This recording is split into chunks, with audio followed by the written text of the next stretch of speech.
آیا نہ ہوگا اس طرح حسن و شباب ریت پر۔ بسم اللہ الرحمن الرحیم۔ السلام علیکم، میں ہوں آپ کی میزبان ڈاکٹر ثروت عسکری۔ BU TV کی یہ عظیم پیشکش محرم الحرام کے حوالے سے پروگرام فلسفہ شہادت میں ہم پہلی محرم سے لے کر 10 محرم تک مسلسل آپ کی خدمت میں موجود رہیں گے۔ نہ صرف کہ موجود رہیں گے بلکہ کربلا کے واقعے کے بارے میں کچھ نہ کچھ آپ کو بتاتے رہیں گے۔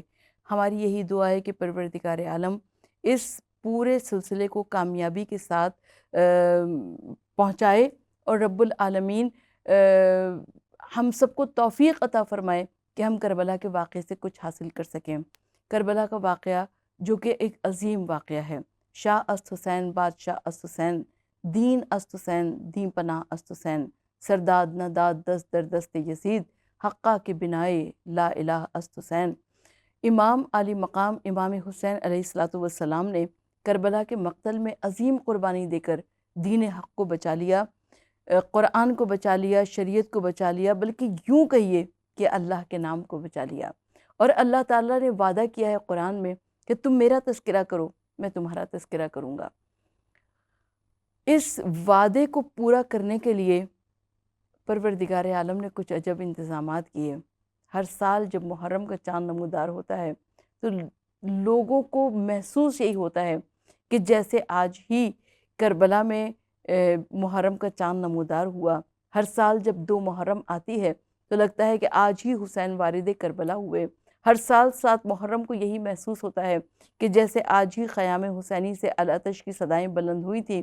ہر سال 9 محرم کو لگتا ہے کہ ایک رات کی مہلت عبادت کے طور پر مانگی تھی، اور ہر سال 10 محرم کو یہی لگتا ہے کہ جیسے آج ہی مقتل کارزار گرم ہوا ہو اور امام علی مقام نے عظیم قربانی کو پیش کیا ہو۔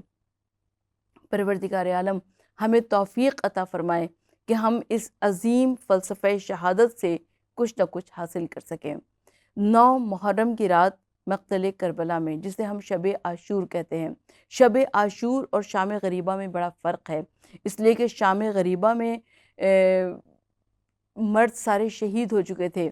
آج شب عاشور میں امام حسین علیہ السلام بھی زندہ موجود ہیں، حضرت علی اکبر بھی موجود ہیں، حضرت عباس بھی موجود ہیں، حضرت قاسم بھی موجود ہیں، حضرت اون و محمد بھی موجود ہیں، یعنی عورتوں کی مانگیں بھی سلامت ہیں اور ان کی گودیاں بھی اجڑی نہیں ہیں۔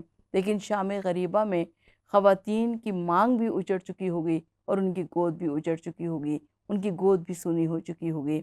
یقیناً شام غریبہ اور شب عاشور میں ہمیں بڑا عظیم اور نمایاں فرق نظر آتا ہے۔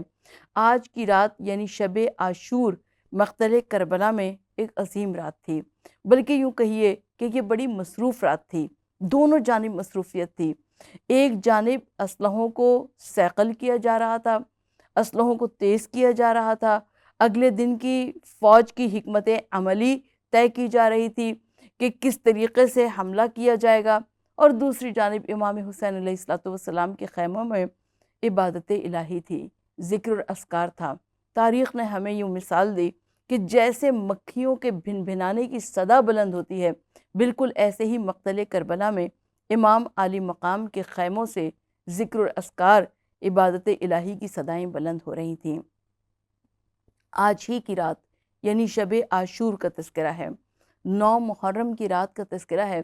روایت یہ کہتی ہے کہ ایک مرتبہ جناب زینب کبریٰ سلام اللہ علیہا نے اپنے بھائی کو بلایا خیمے میں اور کہا کہ بھیا، آپ نے اپنے اصحاب کی جانثاری کو آزما لیا ہے۔ امام علی مقام کے دوستوں تک یہ خبر پہنچ گئی اور انہوں نے اپنی تلواروں کو نکال کر اپنے حلقوم پہ رکھ لیا۔ کہا کہ مولا، آپ پر سے 1000 مرتبہ اگر جان ملے تو ہم اپنی جان کو نثار کر دیں۔ امام حسین علیہ السلام نے شب عاشور یعنی آج 9 محرم کی رات میں وہ تاریخی جملہ ارشاد فرمایا کہ پروردگار عالم نے جیسے اصحاب مجھے عطا فرمائے ایسے اصحاب کسی کو نہ عطا فرمائے۔ آج 9 محرم کی رات ہی ایک عظیم رات ہے، اس لیے کہ امام علی مقام امام حسین علیہ السلام کے خیموں میں عبادت الہی ہو رہی ہے۔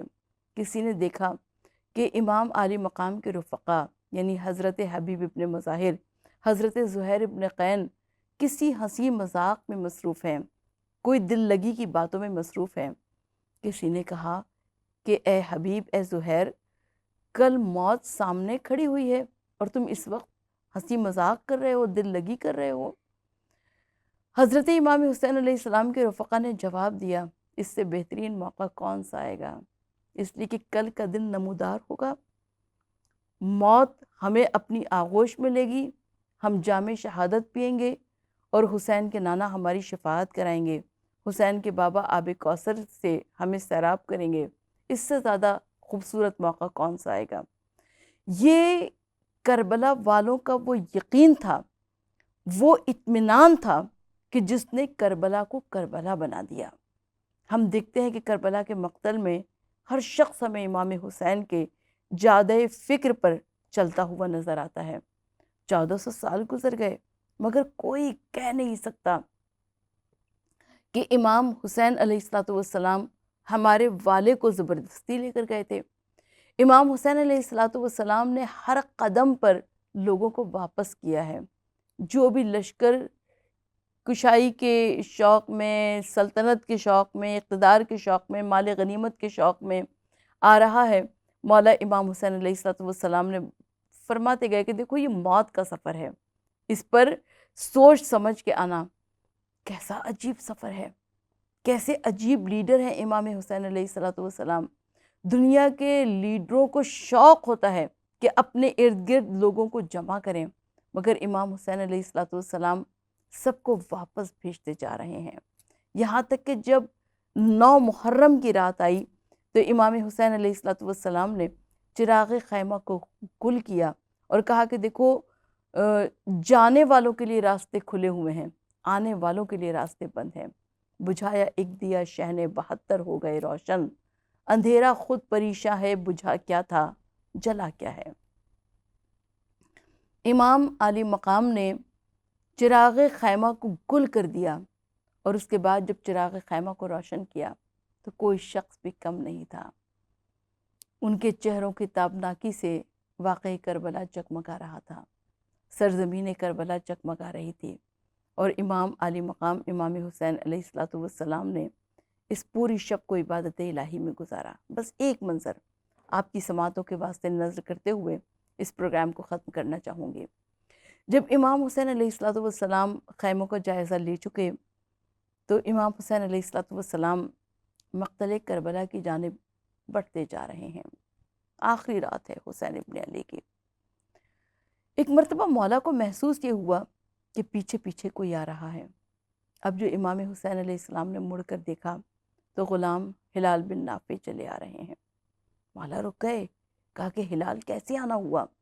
ہلال نے کہا کہ مولا آپ کی بغیر اجازت میں چلا آیا، مجھے معاف کر دیجئے، لیکن مولا رات کا اندھیرا ہے، دشمنوں کا گھیرا ہے، بس مجھ سے گوارا نہ ہوا کہ آپ اکیلے مقتل کربلا میں جائیں۔ حسین نے اپنے ہاتھ کو بڑھا دیا، ہلال بن نافع کے ہاتھ کو اپنے ہاتھ میں لے لیا۔ میں کہوں کہ یزید، جس ہاتھ کو حاصل کرنے کے لیے تو نے اپنے پورے خزانوں کو خالی کر دیا، حسین غلام کے ہاتھ میں دے رہے ہیں۔ مولا مقتل کربلا میں آگے بڑھتے جا رہے ہیں، بتاتے جا رہے ہیں ہلال بن نافع کو، دیکھو یہ وہ مقام ہے جہاں عباس کا دایاں بازو کٹے گا، یہاں عباس کا بایاں بازو کٹے گا، یہاں پر علی اکبر کی شہادت ہوگی، یہاں پر حبیب ابن مظاہر کی شہادت ہوگی، یہاں پر زہیر ابن قین کی شہادت ہوگی۔ پورے مقتل کربلا میں امام علی مقام بتاتے اے ہلال بن نافع، یہ وہ مقام ہے جہاں پر تمہاری شہادت ہوگی۔ یہ کہتے کہتے حسین ایک نشیب میں بیٹھ گئے۔ نشیب میں بیٹھ کر امام علی مقام نے واقعات شہادت سنانے شروع کیے۔ کہا کہ اے ہلال، کل یہ ہوگا، ایسے تمہارے آقا و مولا حسین پر شمر کا خنجر چلے گا، اور ایسے تمہارے آقا و مولا حسین کو اس طرح سے شہید کیا جائے گا، ذبح کیا جائے گا۔ امام علی مقام نے دیکھا کہ ہلال ان کی بات پر توجہ نہیں کرتے، کبھی دائیں دیکھتے ہیں، کبھی بائیں دیکھتے ہیں۔ مولا نے فرمایا کہ ہلال، تمہارا امام تم سے مخاطب ہے اور تم امام کی بات پر توجہ نہیں کرتے ہو۔ ایک مرتبہ ہلال نے کہا کہ مولا بڑی بے ادبی ہو گئی کہ جو میں آپ کی بات پر توجہ نہیں کر رہا، لیکن مولا مجھے اس سناٹے میں، اس اندھیرے میں، اس ویرانے میں کسی بیوی کے رونے کی صدائیں آ رہی ہیں۔ ایسا معلوم ہو رہا ہے کہ جیسے کوئی بوڑھی ماں اپنے جوان بیٹے کے غم میں رو رہی ہو۔ امام علی مقام نے سر کو جھکا لیا، کہا کہ اے ہلال، یہ ہماری ماں فاطمہ زہرا ہیں، ہماری ماں فاطمہ زہرا جو کہ ہم نے مدینہ چھوڑا، ہماری ماں نے بقیہ چھوڑا، دوسری محرم سے وارد کربلا ہوئیں، اور وہ روز آ کر اس نشیب کی مٹی کو اپنے بالوں سے صاف کرتی ہیں۔ اے ہلال، وہ ہماری دکھیاری ماں فاطمہ زہرا کی آواز ہے۔ اپنی میزبان ڈاکٹر ثروت عسکری کو اجازت دیجیے۔ BUTV کا یہ عظیم پروگرام فلسفہ شہادت، جو کہ پہلی محرم سے لے کر 10 محرم تک مسلسل آپ کی خدمت میں پیش کیا جائے گا۔ ڈاکٹر ثروت عسکری کو اجازت دیجیے۔ خدا حافظ، فی امان اللہ۔ آیا نہ ہوگا اس طرح